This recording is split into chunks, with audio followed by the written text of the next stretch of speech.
पाटलाचा हिंगोली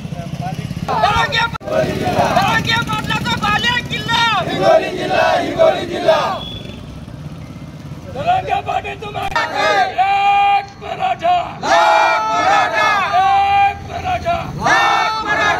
छत्रपती शिवाजी महाराज की जय। हिंगोलीच्या दौऱ्यानिमित्त त्याचं विशेष प्रेम मराठवाड्यातील हिंगोली जिल्ह्यावर, तर आज भव्य अशी महासंवाद रॅली हिंगोलीतील छत्रपती शिवाजी महाराज पुतळ्यापासून तर गांधी चौक आणि इंदिरा गांधी चौकामध्ये त्याचा समारोप होणार आहे।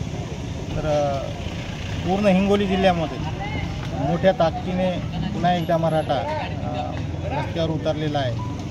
जी सरकारने आश्वासने दिली होती मागील काही दिवसापूर्वी, ती कुठलीही पूर्तता या ठिकाणी झालेली नाही, म्हणून दादाने पुन्हा एकदा हा महाएल्गार सुरू केलेला आहे। याचा परिणाम निश्चितपणे सरकारला भोगावा लागणार आहे। म्हणून पुन्हा एकदा मी सरकारला विनंती करतो की त्यांनी पाटलांच्या मागण्या आणि समाजाच्या मागण्याला पूर्णविराम द्यावा। 3 ते 4 लाखापर्यंत पब्लिक येण्याची शक्यता आहे। त्याच्यात महिला भगिनींचा खूप मोठा समावेश आहे। जरांगे पाटलांना विशेषतः सांगायचं वैशिष्ट्य म्हणजे महिला भगिनींचंच संरक्षण आहे।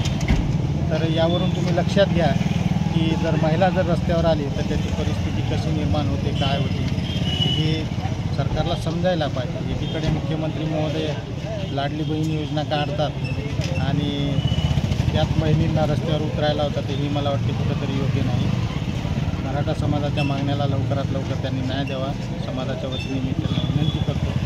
जय हिंद महाराष्ट्र। महिला भगिनीसुद्धा आणि आमच्या गोरेगावमधून तर भरपूर अशा गाड्या गेलेल्या आहेत। माजूड, केंद्रा, वलाना या गावच्या सुद्धा गाड्या भरपूर इथून गेलेल्या आहेत।